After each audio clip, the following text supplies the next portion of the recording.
Good day, everyone. This is a sequel to our inaugural APAC Online Policy Forum in 2020, where we discussed the risks and new approaches to cyber resilience in the new normal. Having survived a year that was almost throughout plagued by COVID-19 related issues, we faced 2021 with continually emerging issues in the cyberspace. With many countries within Asia Pacific experiencing rapid digital transformation, cyber criminals have not slowed down. Several countries are gearing up with national cybersecurity strategies in an effort to strengthen their country's cybersecurity and to manage the inherent risks of digital growth. What goes into the policy formulation behind each strategy? How do we ensure our strategies remain relevant and stand the test of emerging security issues in the cyberspace? A very warm welcome to Kaspersky's second Asia Pacific Online Policy Forum, titled Guardians of Cyberspace, Justice Always Prevail. We have close to 1,200 people who have registered for today's forum, and I'm excited to be your moderator. I'm Jeannie Gan, Head of Public Affairs for Asia Pacific, Kaspersky. During the session, from different stakeholder groups' perspectives, we will discuss and learn more about several national responses to emerging cyber trends in 2021. Just some quick housekeeping. Feel free to pose your question to any of our speakers during the webinar. You may have noticed that all participants are muted from the start. You can type your questions into the Q&A box and click send. It will be helpful if you can indicate who the question is directed at, and please don't forget to provide your name. Your questions will only be seen by the organizers, and it will be worth mentioning that the most interesting questions would be addressed first, but we'll do our best to address all if possible. With that, I'm delighted to introduce our host of this forum. Mr. Eugene Kaspersky is CEO of Kaspersky, the world's largest privately held cybersecurity company that protects over 400 million users and more than 250,000 corporate clients around the globe.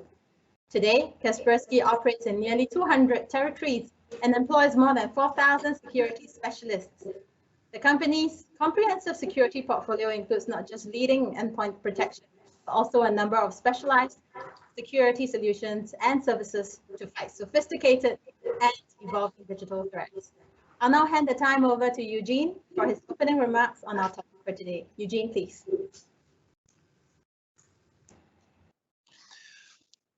Hello, everybody, and good afternoon. All were living in a very strange, very hard time of the COVID pandemic. Well, all we know that many businesses are badly damaged or have a different kind of impact. But unfortunately, cybercrime as a business is just accelerated by the COVID times. We see the increasing number of the different kinds of the cyber attacks. We see the increasing number of the different kinds of malware developed. And unfortunately, we see also the growing number of the professional cyber gangs. Unfortunately, we see that we see more junior cyber criminals joining the cyberspace. They generate a lot of the malicious stuff, but which is actually this is just a junior stuff, and it's easy to handle that. Easy to protect our customers from this kind of attacks. But unfortunately, they are learning, they're getting more experienced, they're joining the professional cyber gangs, and they are shifting from the traditional computers and smartphones, they're shifting to the Internet of Things and industrial sector. So we see the growing number of the attempts, well, not successful attacks, but attempts to touch infrastructure, to see what's there. So I'm afraid this is the next step in a cyber war, in a cyber crime, to hack not just the traditional computer systems and smartphones, but also to get into the industrial systems, into infrastructure, including critical infrastructure. That's why the cybersecurity is getting more and more important. So the cybersecurity now is even more in the focus. Well, it's not possible to live without the cybersecurity in a modern world. Thank you. Thank you, Eugene. Thank you for those key highlights. With that in mind, and as a lead up to remarks from our guest speakers shortly, about their national cybersecurity responses. I'd like to involve all participants with a first poll question. You would see that my colleagues have left a message with a link in the chat on screen for you to access the poll. If you were to click into it, and you would see that the question that's posed is, how would you rate your country's current preparedness level to cyber threats? That is on a scale of 0 to 10. You have been asked to rate your country's current preparedness to cyber threats. Yes? So we'll leave you to key in your individual ratings. I'll be pulling out the results of this poll afterwards. Okay, and let's see then if we'll be in for any surprises at all. Now it gives me great pleasure to introduce our 4 distinguished guest speakers who will join Eugene in today's forum. First, we have Mr. Nguyen Huy Dung, Vice Minister at the Ministry of Information and Communications of the Government of the Socialist Republic of Vietnam since November 16th, 2020. Prior to this, he was Director General of the MIC's Authority of Information Security, before taking on the role of Director General of the Authority of IT Application. In his current position, Minister Dung is in charge of the areas of IT application, cyber safety and security, as well as administrative reform. Among many other things, his areas of interest include public policy in IT, e-government, and, of course, cybersecurity. Let me now introduce Mr. Norak Mahdi Salmawan. He is Director of National Critical Information Infrastructure Protection at the National Cyber and Crypto Agency, BSSN, of the Government of Indonesia. Throughout his career as a government official since the 1990s to date, he has held several key roles in information security, enforcement operations, and cybersecurity, bringing with him a wealth of experience in these areas. We also have the very much published and cited Dr. Greg Austin, who currently leads the program on cyberspace and future conflict at the International Institute for Strategic Studies. And he holds a co-appointment as Professor of Cybersecurity, Strategy and Diplomacy at the University of New South Wales, Canberra. He has a 40-year career in research and publishing on strategic policies of several jurisdictions around the globe, and has consulted for the UK Cabinet Office and for the European Commission. He would definitely bring a different perspective to today's discussion. And of course, finally, we have Ms. Azlina Arifin, Principal Assistant Director of the National Cybersecurity Agency in the Government of Malaysia. She replaces Mr. Muhammad Shah Nuri bin Muhammad Zain, Chief Executive of NACSA, who unfortunately has taken ill and is unable to join us today. We wish him speedy recovery and good health. So let me start by inviting our panelists to give their views on what would be their key considerations when formulating national cybersecurity strategies and policy in order to increase or to maintain the country's level of protection. So first of all, maybe let Minister Dung start. Sir, please. Thank you so much, your moderator. Mr. Eugene Kaspersky, host of the forum, our colleague, distinguished guests, ladies and gentlemen. A very good afternoon from Vietnam. We would like to express our appreciation to Kaspersky and the organizer to make this online forum possible. Our cyber world is changing so fast, and no one can cope with cyber threat alone, and no one can be safe alone. Therefore, to fight off the enemy, the industry and policy maker efforts should converge. From Vietnam's perspective, we have made some significant progress so far. We would like to emphasize some key results and lessons from our point of view. First of all, the government of Vietnam set out 3 champions who are leading the guardians of cyberspace in Vietnam, namely the Ministry of Information and Communication, Ministry of Public Security, and Ministry of Defense. We have already formulated a national strategy, enforced law and regulation, Let's say we have dedicated cybersecurity law and established technical standard. And we, Ministry of Information and Communication, exercise our leadership by laying out the overall blueprint, building common platform and system, as well as support other agencies with our technical expertise in emerging threats and issues. Secondly, to safeguard the information system, in Vietnam, we encourage organizations and agencies to adopt the so-called our four-layer protection model. This is a Vietnamese approach to regarding cybersecurity threat. The first layer is an in-house team of each organization. The second layer is a 24-hour per day and 7 days per week security service by a professional provider. The third layer is an independent security audit. And last but not least, the fourth layer is an independent monitoring that is made possible by our National Cybersecurity Center of the Authority of Information Security of the Ministry of Information and Communication. Third, to reduce the malware infection rate, we conducted a joint initiative with industry, vendor, both Vietnam and international, to make our public IP address clean. I also would like to take this opportunity to extend my sincere thanks to Kaspersky for your effective participation. Last but not least, I think capacity building and awareness raising is very important. In Vietnam, we have a so-called the Vietnam Information Security Association, which consisted of industry, public media, university, and other vendors in the industry.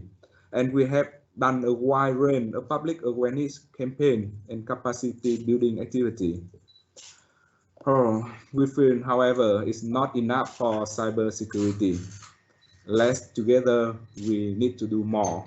So thank you for your attention, and I wish the forum a great success. Thank you. Thank you, Minister Zoom, for setting the stage with those remarks about Vietnam's master plan for cybersecurity.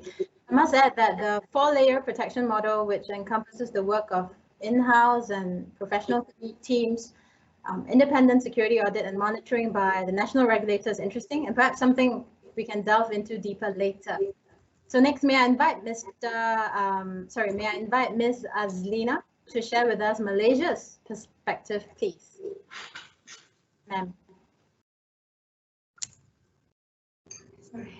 Thank you, Ms. Jenny, for the introduction, and thank you to Kaspersky for inviting NACSA to be one of the speakers for this particular forum. Distinguished speakers, ladies, gentlemen, a very good afternoon to everybody.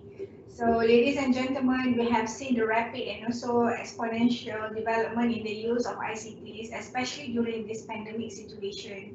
Threats and vulnerability and even the risks stemming from this domain have also been multiplied. The surface is already expanded. Thus, we need to guard our region cyber secure. In relation to that, the nation needs to develop a strategy that focuses on the importance of regional and international collaboration and also cooperation in keeping the cyberspace secure, trusted, and also resilient. No nations or economies can remain in silo to combat this cyber threat. Cooperation, including information and also knowledge sharing, as well as international cooperation and enforcement, are very crucial to effectively counter this kind of threats. The country also needs to focus on the skill and knowledge in cybersecurity so that it could be an effective cooperation whenever people have the same level of skills, knowledge, understanding, or even acculturation with regards to cybersecurity. This will enable the country to be able to foresee and also manage the threats. Ladies and gentlemen, cybersecurity should no longer become an IT department issues only. It's supposed to be concern of every management, every level in the organization, whereby it can become part of the business model and also be it in the national, regional, and also international level. As such, the government Malaysia has already launched the Malaysia Cybersecurity Strategy, or also known as the MCSS, which has outlined 5 strategic pillars to achieve the goal in order for us to be able to predict, detect, deter, and also respond to cyber threats through a structured governance, having competent people, using the best practices, and also deploy effective technology. The MCSS is going to replace the existing national cybersecurity policy as it is developed to be more inclusive and also comprehensive, covering the protection of the critical national information infrastructure, businesses, industry, and also the citizens of Malaysia. The new strategy stress on the cybersecurity as a shared responsibility, especially related to the effectiveness of governance, a close collaboration between public and private sector, having a good information sharing and also international collaboration. In addition, the strategy also highlights in terms of the importance of having a clear role and responsibility of all the stakeholders in Malaysia within the ecosystem. In fact, the government effort alone are not insufficient. It requires good governance also from this public-private effort and also resources. In ensuring the public is aware on the strategy, we have conducted series of engagement with various stakeholders, both public and also private sectors, as well as the industry to promote and also to explain on it, and also how best that they can help in terms of the successful implementation of the strategy. Okay, this will also give them a clear and also a better understanding on the strategy.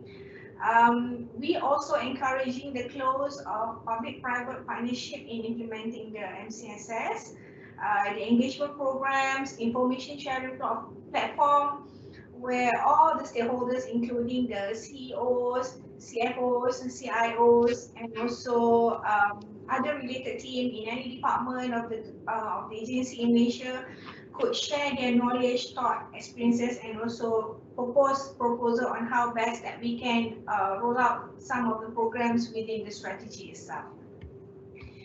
Even we have also identified the strategy partners to implement the activities. We want this strategy being implemented by all the community in the cybersecurity basically in Malaysia. Lastly, in order to avoid it become a paper document, the progress of the MCSS implementation will be reviewed periodically to ensure the effectiveness of the implementation. This is not something that we carve on stones, so it is bound for review and also improvement. Okay, and also is there any challenges, gaps and everything for us to implement the strategy throughout the 5 years. So to conclude, securing the national cyberspace requires a collective effort. All roles and functions within the cybersecurity ecosystem that outlined by the strategies are interconnected and interdependent to each other, which clearly show that cooperation will always be a key aspect in ensuring success, security, and also peace. And last but not least, I think that will be all for Malaysia basically. So over to you again, Jenny. Thank you, Ms. Azlina, for sharing about Malaysia's 5-year cybersecurity strategy, which I'm very happy to hear features heavily the role of international cooperation and public-private partnerships in the whole scheme of things. So maybe it's now time for us to turn to hear Indonesia's perspective. Over to you, sir, Mr. Ahmadi. Okay, thank you, Jenny. Good afternoon, everybody.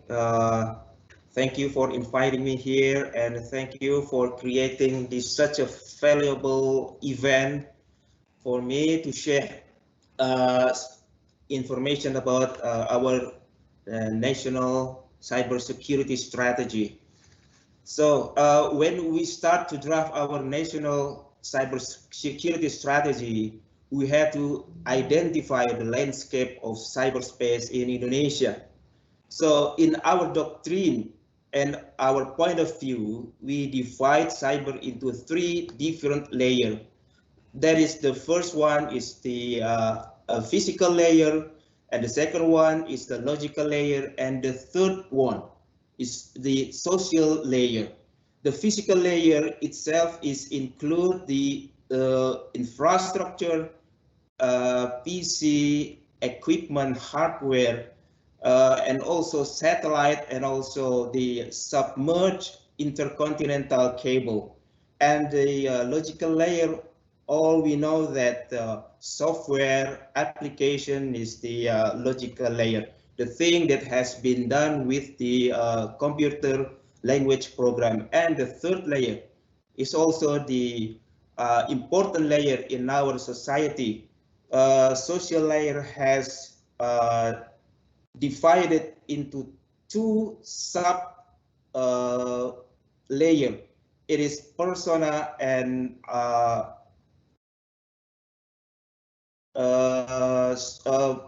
human persona, social persona.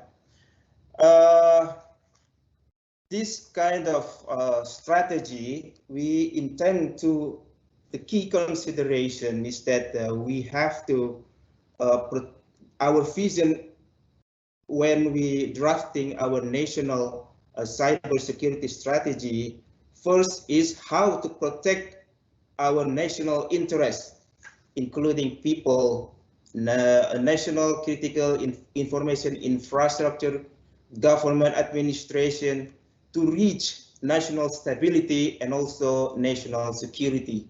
And the second one is to increase national economic growth, to give the people with prosperity and also welfare. Yeah. From that layerization, we can now define the cyber threat. In our doctrine, cyber threat come from two kind of threat. The first one is tactical threat, or we can also technological threat, and the second one is the social threat.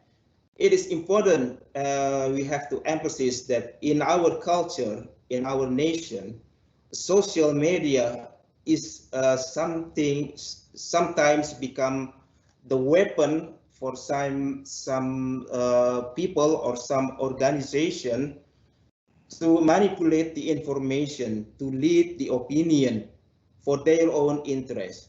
And so to handle off this kind of threat, to overcome or to resolve this kind of lot of things of threat, so we have to include the stakeholder, what we call quad helix. It consists of government itself, enterprise and businesses, academia, and also society, public or community.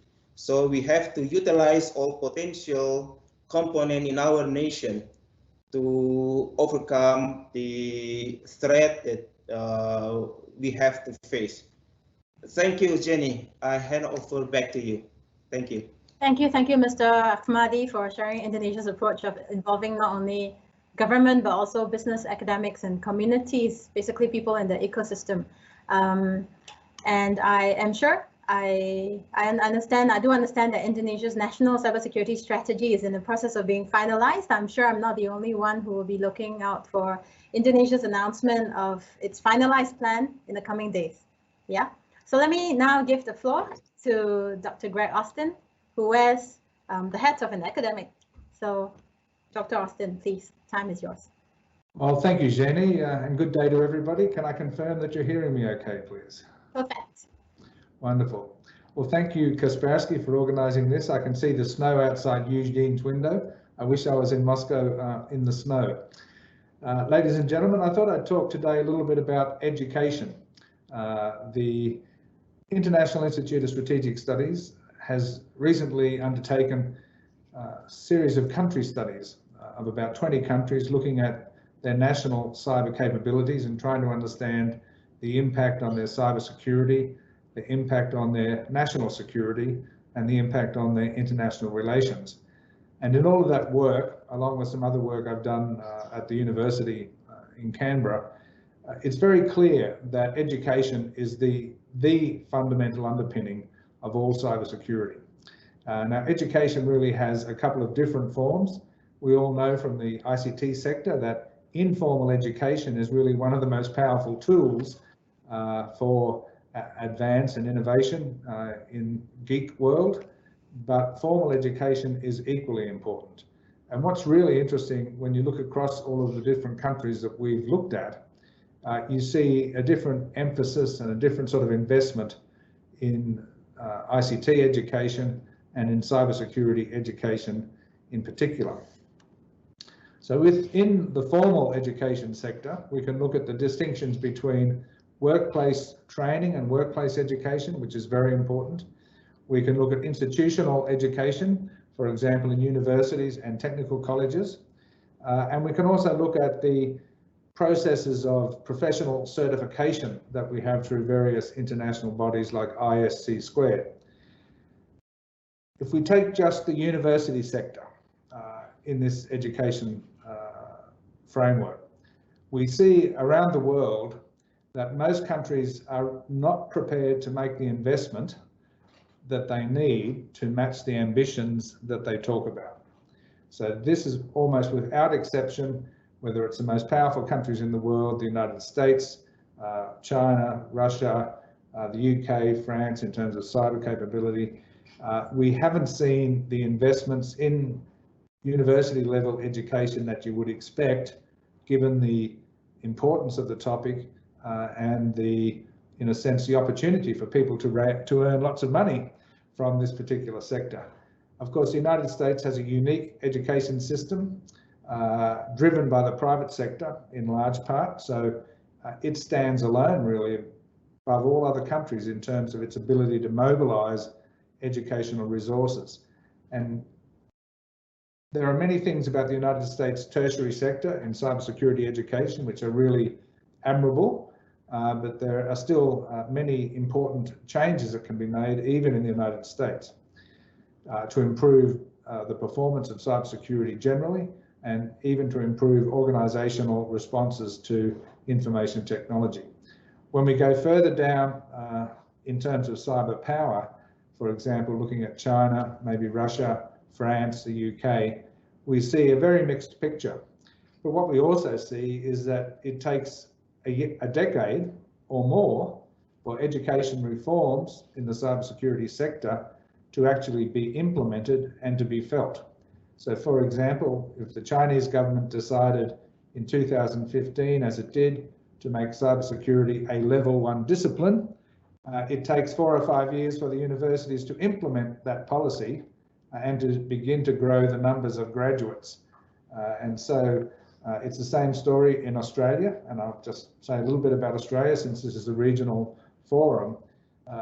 In 2016, the Australian government invested less than $4 million over 4 years in university education for cybersecurity. In the 2020 strategy, they decided to invest 26 million. So that's the sort of trajectory we're on, but the figure of 4 million is very low. The figure of 26 million is still low. And really, government's intent on achieving massive reform and ambitious plans in cybersecurity and in digital transformation must invest radically in educational transformation. And for a country like Australia, for example, the spend on education for cybersecurity shouldn't be 26 million over 10 years or 26 million over 5 years. It's got to be 100 or 200 million dollars over 5 or 10 years. So that's the sort of dimension of the problem we're dealing with. What goes with the investment strategy, of course, is that you have to shake up your educational institutions.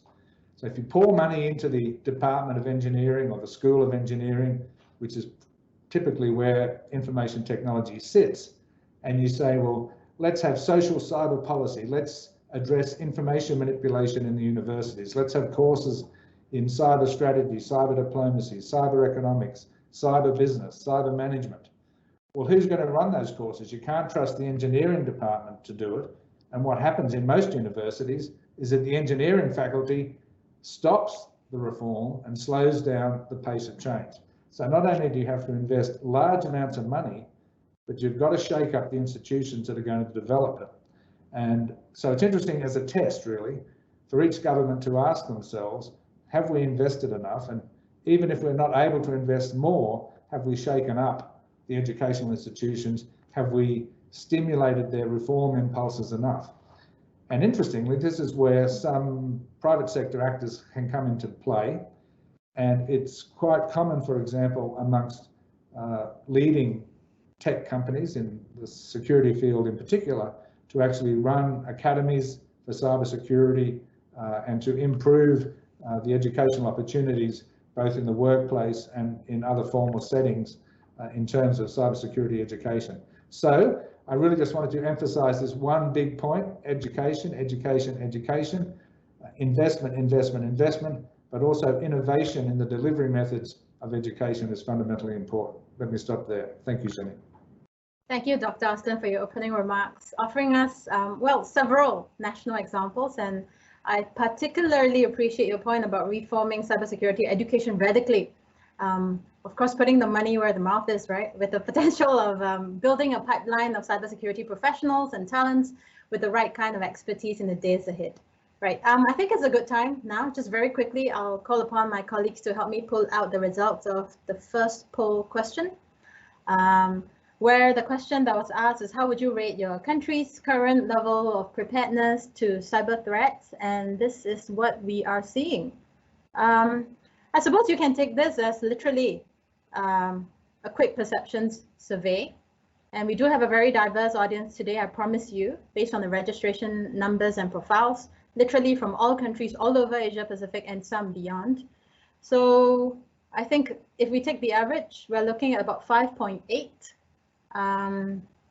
Let's just park that aside for now and dive right into the moderated panel discussion proper. Here's a reminder to our audience, you can submit questions through the Q&A box. Please be sure to leave your name. Let us know who you like to answer the question. And I'll begin with a question here for Mr. Eugene Kaspersky from a Mr. Vikram. The question is, as a private sector cybersecurity company, how can we make cybersecurity strategies and protections work? What is needed for ensuring cyber resilience? Eugene? Yeah, thank you for the question. And actually, my experience is that the government organizations, they are aware about the situation in the cyberspace. They are aware about the rising number of attacks and complexity. And at the same time, they don't have enough of experts. They don't have enough of knowledge to handle them alone. So there is the cooperation between public and private sector is really necessary. It's really important. And I guess, but what I see, my experience is that both governments and private sector understand this need of cooperation. And actually, this cooperation is very, it's really important, and it works. And there more and more need of the international cooperation in the field, because, well, we are living in the same cyberspace with almost no borders there. So it's very high demand on cooperation between different countries, different nations to build a safer space. So where the whole picture to me looks like their cooperation, not just between public and private sector, but also the very strong international cooperation. And actually it works. It can work, yeah. Thank you. Thank you. Thank you for that, Eugene. I have got questions streaming in really quickly, and I will have at least one question for each of the other speakers in turn. But really, I just want to encourage our guest speakers, anytime you want to interject or have anything to add, even though the question may not have had been initially for you, feel free to please just stop us and, you know, just add on, yeah? Let's just keep the conversations going. Perhaps I will ask this question that is intended for Mr. Ahmadi. This is regarding the Indonesia situation. Okay, what are the key challenges that the Indonesia and BSSN face in ensuring the protection of national critical infrastructure? The question, let me repeat, what are the key challenges that Indonesia and BSSN face in ensuring the protection of national critical infrastructure? Sir.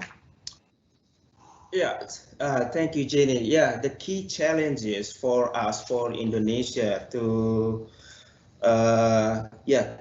it is how to involve every stakeholder so that all program that we have created can be implemented easily. So we have to involve, like I said, quad helix, the government itself, the enterprises and academia and society.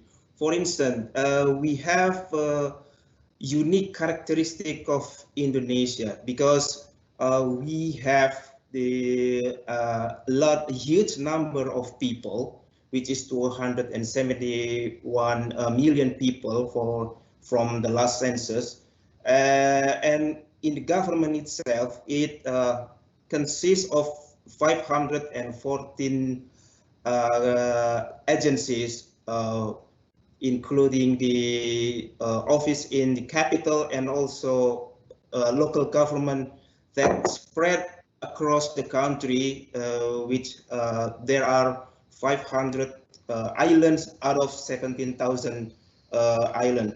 And we have also different multi-ethnic group and also languages, multi-religion. So how the government has to involve every stakeholders.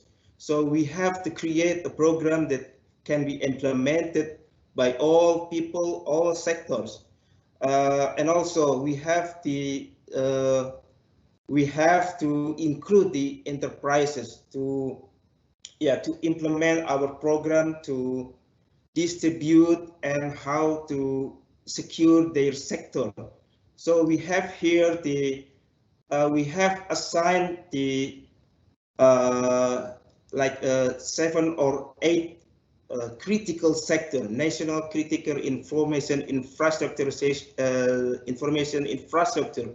sector that we assess that this is the very critical and very vital sector, such as transportation, finance, health sector, food, defense, and also government administration.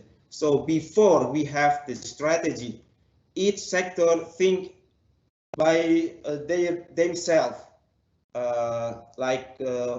finance have their own perspective, transportation have their point of view, or let alone the defense, they have their own point of view. So we have to make a regulation that can unify all sectors. So this regulation can converge all point of view into one certain point of view. That is how to protect our national interest. That's the key challenge. The key challenge. Thank you. Yeah, thank you. Thank you, sir.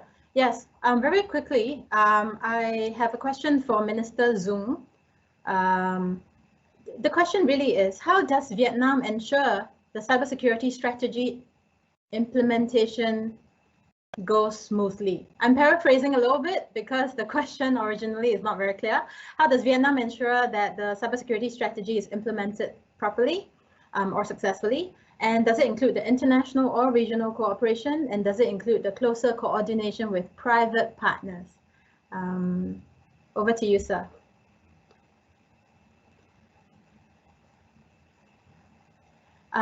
Minister, I think you are muted. We need you to be unmuted.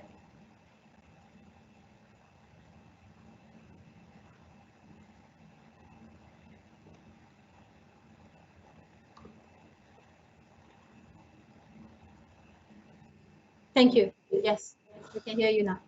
Okay, first of all, when we formulate the cyber strategy, national cyber strategy in Vietnam, the biggest challenge that we face is how to balance between the cyber security and the convenient ways use of the service.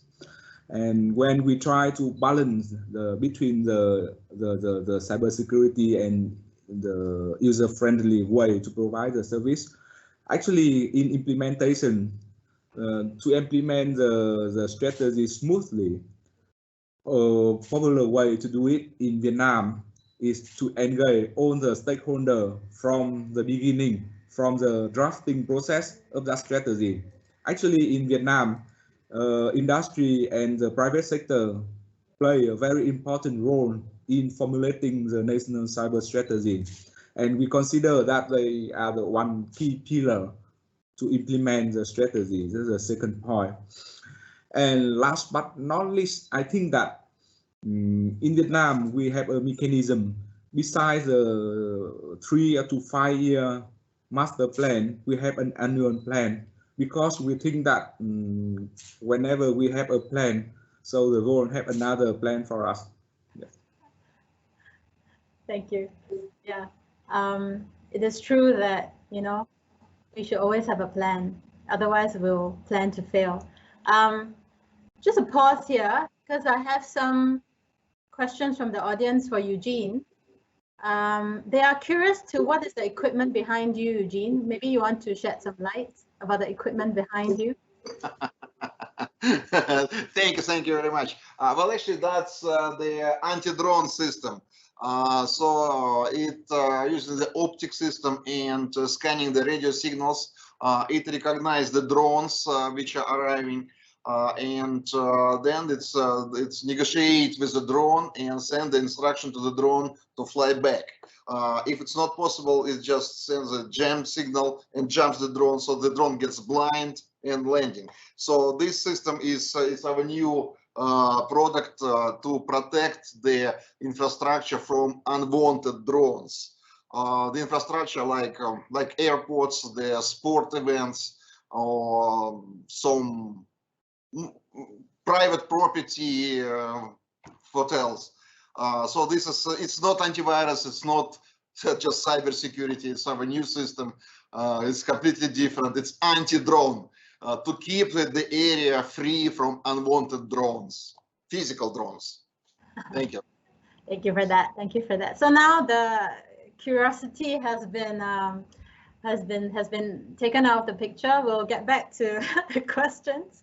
I have got a question for Dr. Greg Austin from a member of the audience.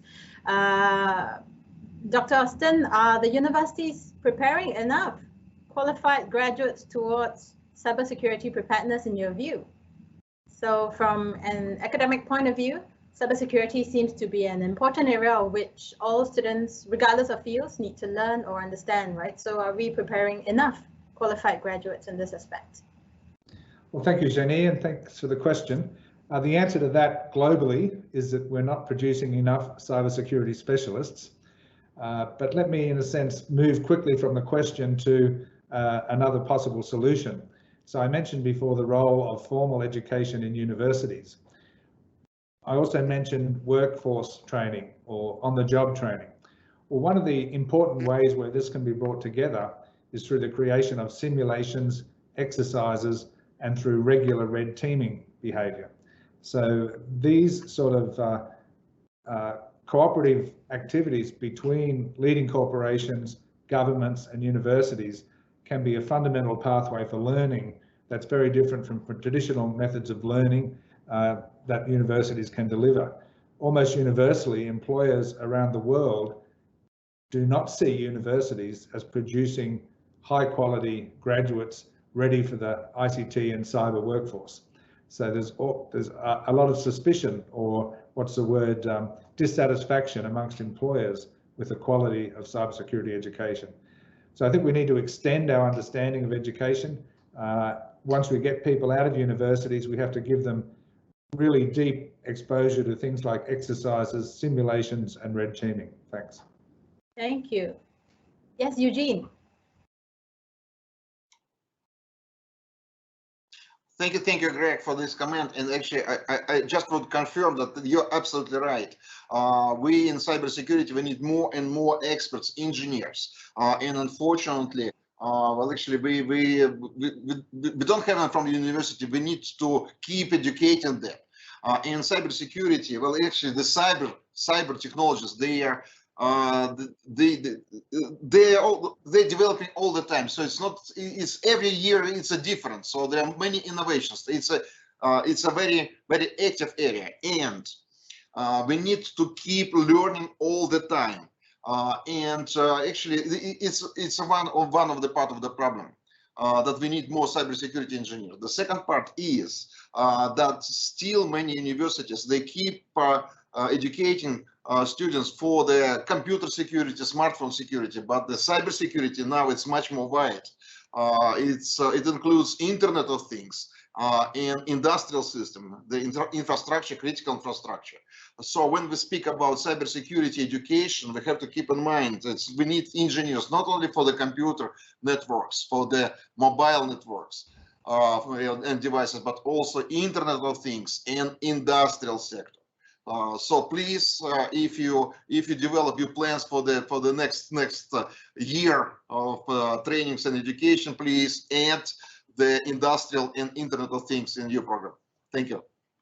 Very true, which is why we have experts in all sectors in this forum today to give different perspectives. Thank you for that addition, and of course, Eugene, and thank you, Dr. Greg, for your comments. I'm going to jump to Ms. Azlina for now. Ma'am, what is the difference between Cybersecurity Malaysia and NACSA? How are these two agencies working together to ensure cybersecurity is a priority in Malaysian government agencies? And sorry, I'm just going to save some time and ask a quick second question from the floor. How do you increase the cybersecurity awareness as more and more people learn from home and work from home? So over to you, Ms. Aslina. Okay, all right. Thank you, Julie, for the questions.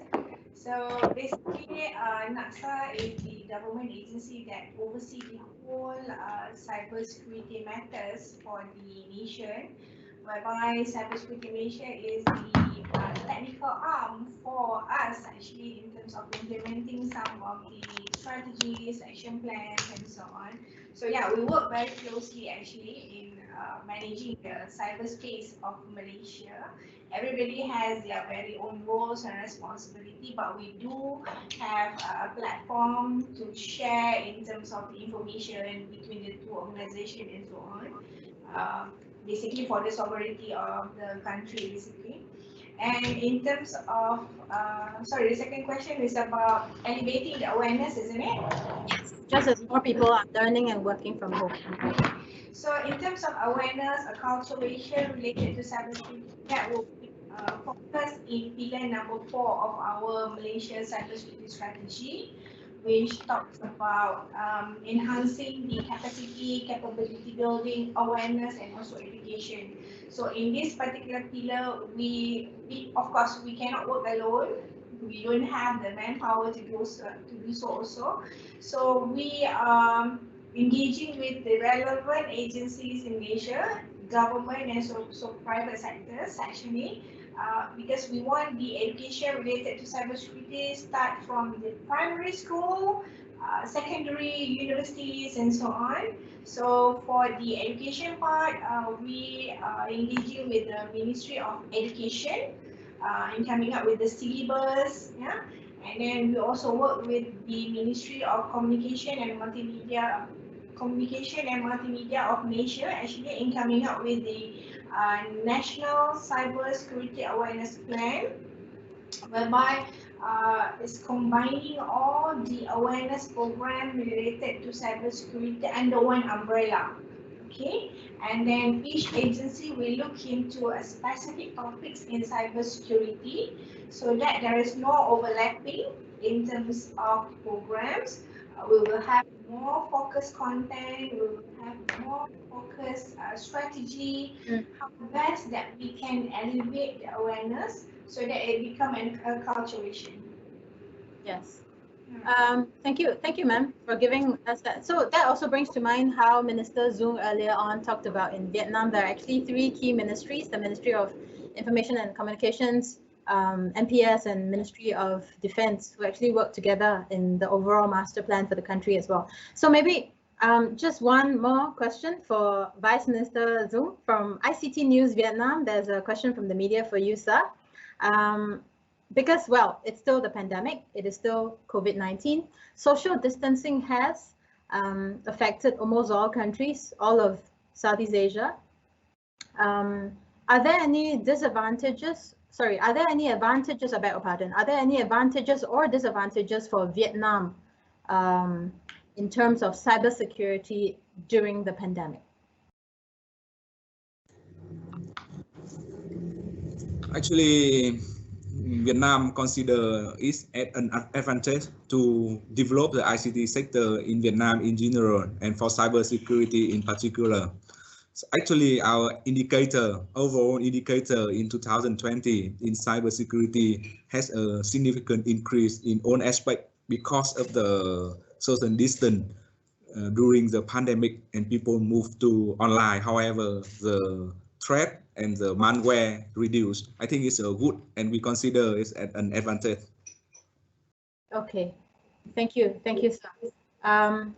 I do understand that we have another poll question that is ready, but Minister, understand that you have to take your leave, and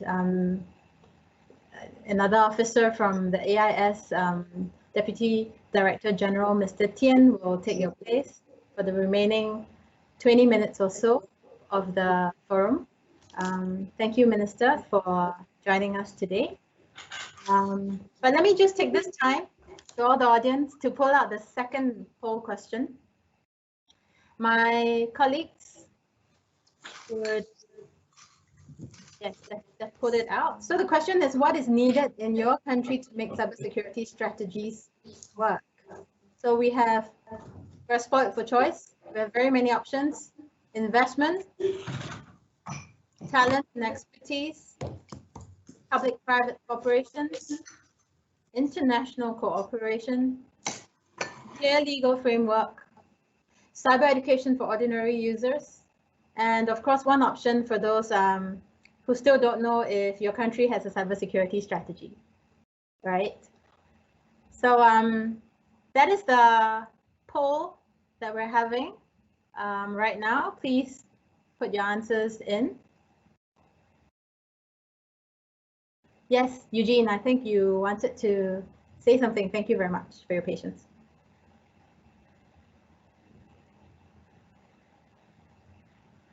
Yeah, and first of all, I'd like to add some comments about the previous question about how there was a question about Vietnam particularly, but I just want to add that actually the COVID pandemic, it's really bad thing which happened to whole the world. It makes the world disconnected. It makes the, well, I don't want to speak about the damage on the global economy, on our life, but at the same time there was some positive move because of the situation.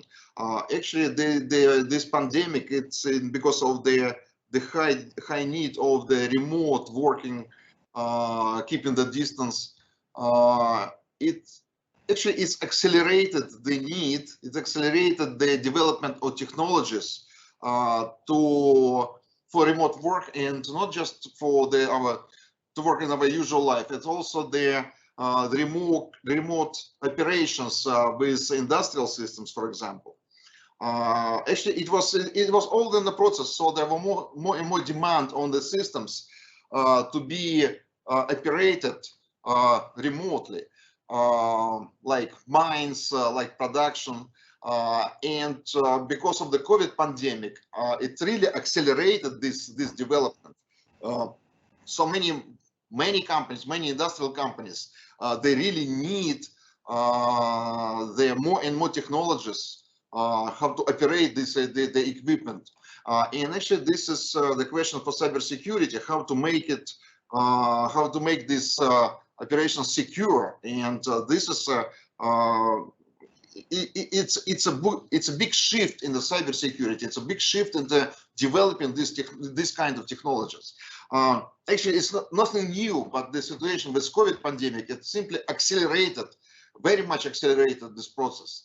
So this is one of the most important things which happened, how the global pandemic changed the world. So there are many bad things which happened, but at the same time there was some. We managed to invent some positive things.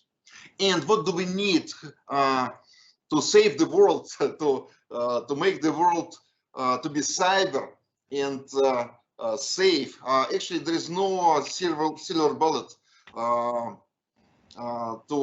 There's no magic to do that. Actually, this is a combination of all the things which are in the list. This is combination of technologies. It's combination of education. It's a combination of their government regulation in the cyberspace, and I'm afraid it's not in the list. The investigations, the law enforcement, to find, to locate, find and isolate the bad guys. So actually, I think that's in all these components that they are really important.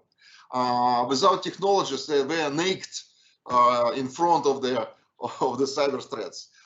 Without government regulation, actually, we don't have we can't build the systems in the right way. Without education, we don't have the smart guys to do all that. And actually, the law enforcement and successful international cyber investigations, they're really important to control population of the cyber criminals. There are too many of them at the moment. So there is no simple answer for this question. Well, actually, the simple answer is combination of all the components from the list. So what I'm hearing from Eugene's comments is that there is a strong link between the pandemic situation together with the proliferation of cybercrime and all that. So let's just imagine that tomorrow, miraculously, there is no more COVID-19. And does that mean that we expect to see less cybercrimes immediately? Or is that something that, you know, exists anyway, whether or not there's a pandemic? Yes, Eugene, questions for you. I guess if the COVID-19 disappears for months or a couple of months, we'll see much less cyber criminals. They'll get to vacation. They're humans too. And actually, what when all that happened, what did we expect to see? I said immediately, actually, we were expecting to see the rising of the cyber criminals, because the cyber crime, they don't need to move from office home because they operate from home.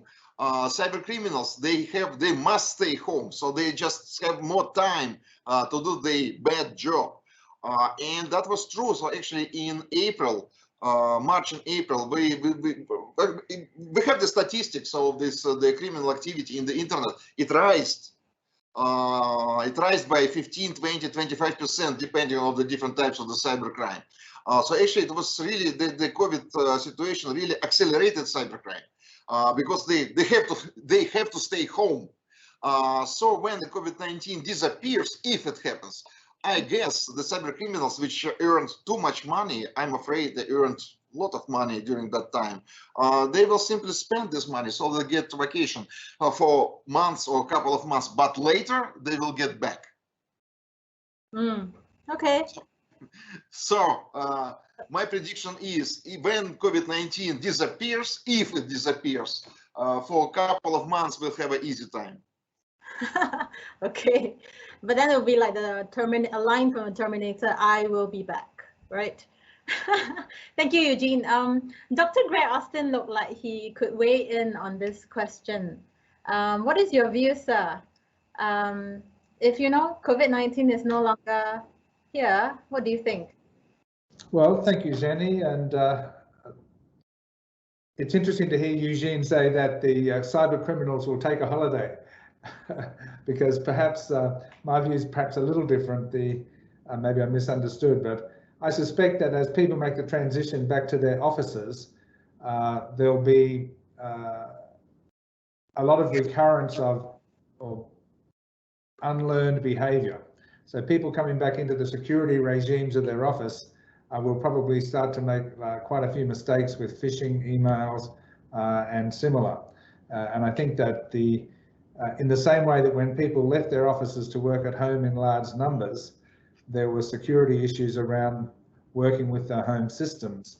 When they get back into the offices, I think there's going to be opportunities for criminals to break through otherwise normally good defences, because people will just be like coming back to like starting school after a long summer holiday, for example. So it's hard to know. I'm only guessing really, but I think that if I was the security director of a leading corporation, as people came back to the office, I'd be putting a renewed emphasis on refresher courses, getting people into the swing again, and looking again at the threats that are still out there.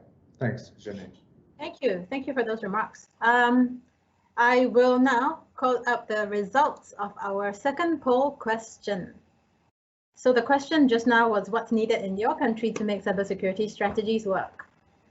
Thankfully, the option that I still don't know if my country has a cybersecurity strategy is super, super low, so which is good. Now, the results are pretty split. I'm going to invite Mr. Ahmadi maybe to tell me your observations, sir. What do you see of this results of this poll? So the one that is ranked the highest basically is touching on cyber education for ordinary users, which is really our lowest common denominator, right, in any country, our ordinary users. So most people think that cyber education for ordinary users is most needed in their country to make cybersecurity strategies work. What do you think, Mr. Ahmadi? Yes, thank you, Jenny. Yeah, I agree with that. The same as Dr. Greg said before, that the academia. So that's why in our strategy, we involve stakeholders from the university, academia, and also to the school. So we can call the program Cyber Goes to School. It is like the program that Australia does have. Yeah, it is. Yeah, I agree with that. We have to give the information, and we have to have a program to literacy all students from elementary school up till the university, how the cybersecurity is important it is. So that program can result in the cyber ecosystem that everybody can use internet wisely. So it is important that to inform people how to use internet so wisely and correctly, so they if they have the email that contain phishing, they do not click on the link directly. So they have to think twice and maybe three times to click something from the internet. Yeah, that's my opinion, Jenny. Thank you. Yeah, I think it's about raising general awareness as well as heightening that sensitivity to potential threats as well, and not falling prey to these attacks as well. And I think that is a very long education process for the common users in any country, for that matter. Thank you for those comments, Mr. Ahmadi. I'm just curious because a close second is actually on talent and expertise. And I do know that in Malaysia's 5-year cybersecurity strategy and plan, there is one pillar, Ms. Laslina, on developing capacity and education in cybersecurity expertise and having upskilling manpower in cybersecurity. So what are your comments based on what we're seeing in this poll results in terms of talent and expertise?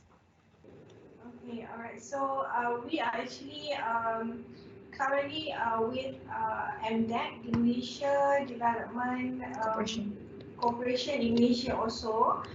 We are having some sort of program that we call as a Cyber 100. Okay. This program is actually whereby we want to be able to create more high impact jobs actually in cybersecurity, and also making sure that we have our homegrown cybersecurity organization that can either produce some sort of cybersecurity products or even solutions that can be used by companies and also organization in Malaysia basically. So that is one of the programs that is ongoing at the moment. And not forgetting the SME also, we are having a specific program for them, because as you know, for SME sometimes the thing that hinders them from investing in cybersecurity is about the cost.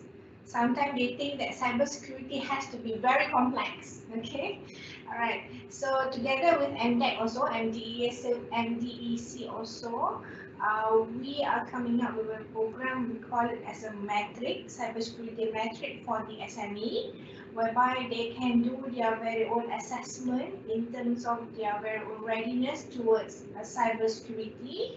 And in that particular program also, we have few technology partners that can help them to elevate the cybersecurity posture for their organizations towards having a more secure and also resilient environment whenever they want to do their very own business operations.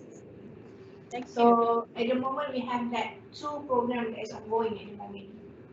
Yes. But of course, as we can see from the poll results, it is quite split, right? So I suppose it is also, we should probably have created an option that's called all of the above, being very important. So with that, I think maybe we can begin to conclude with a lightning round of quick responses as concluding remarks by our panel. I will call on each of you in turn to give your quick response, maybe to a quick tweet. I will give you the line and you finish off the sentence for me if you can. I will perhaps start with Dr. Greg Austin, followed by Mr. Ahmadi, Ms. Azlina, and Mr. Huang. Right, and then ending with Eugene. So the quick tweet would be, my superhero of the cyberspace is.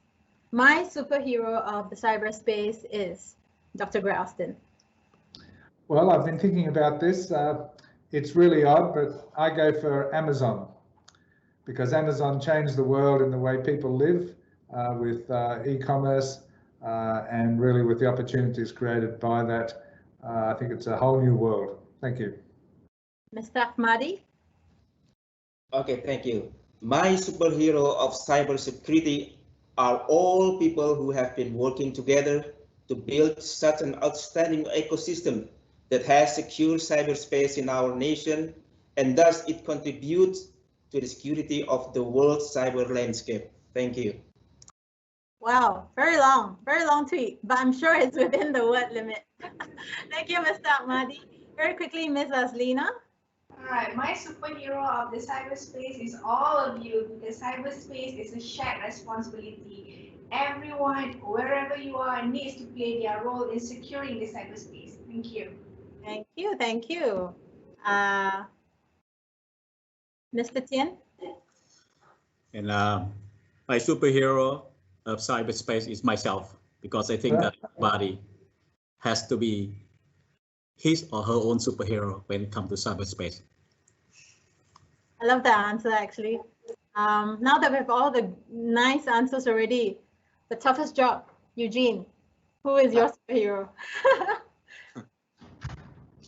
The reality is that there is no superhero in the cyberspace. to save the cyberspace, to save the cyber world, we need to work all together. So I agree that it's all of us, and everyone have their own. Everyone must be superhero.